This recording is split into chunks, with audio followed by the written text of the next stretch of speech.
Mimi ni mwanachama wa TCCIA kwa miaka mingi. TCCIA imekuwa ikitusaidia sana. Mwanzoni kule tulivuka mipaka kufanya maonyesho sehemu mbalimbali za East Africa. Tulikuwa tunachukua barua TCCIA, tunavuka nayo mpakani. Kwa hiyo imekuwa ni nyenzo muhimu sana katika biashara zetu. Sasa hivi inaendelea kutupatia fursa mbalimbali.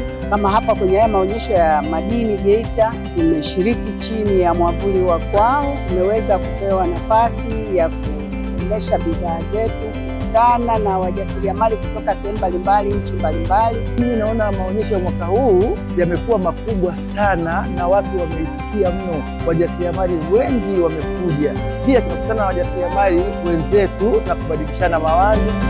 Kutoka Kenya pale Masai Market.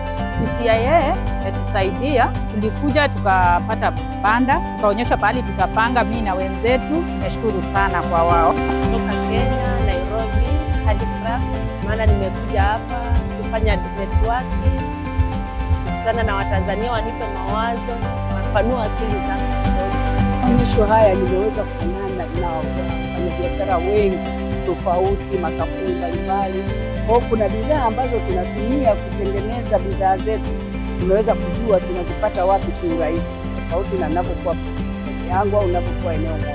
Tumeweza kukusanya wajasiriamali wengi kama mnavyoona, na pia wamefurahi na kufaidika katika kujiunga na fursa mbalimbali, lakini pia kunetwork, lakini pia bidhaa zao zimeweza kununuliwa. Wito wangu kwa wafanyabiashara, fursa ni kama embe bichi.